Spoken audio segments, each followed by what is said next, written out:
Okay, we're gathered here today with the Stevens visible loading rifle, known in various configurations as the model 70, 70 and a half, 71, 71 and a half, 72, 72 and a half. This is a rarer octagonal barrel specimen. Most of these had round barrels, and it also has a pistol ripstock, as most of them were straight.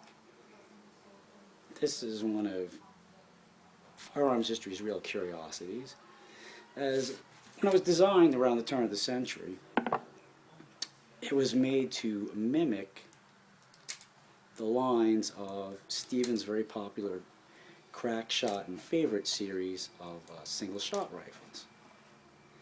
So this, however, was a repeater. And I've just loaded 5 rounds of Remington Subsonics into the magazine. I'll insert the magazine tube, lock that in place. And the really interesting part is the way the action works. See what we have there? That's a live round. And that's why we call it the visible loader. Very safe because you could see if you were in fact loading a round into the chamber, as we will do now. And we'll give her a little try out here.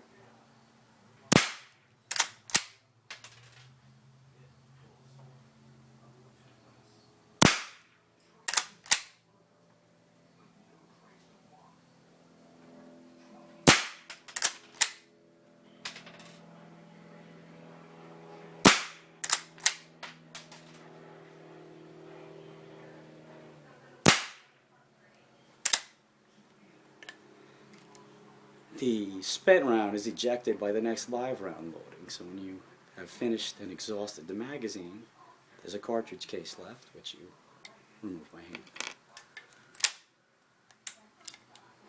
And that, folks, is the operation of the Stevens visible loading rifle.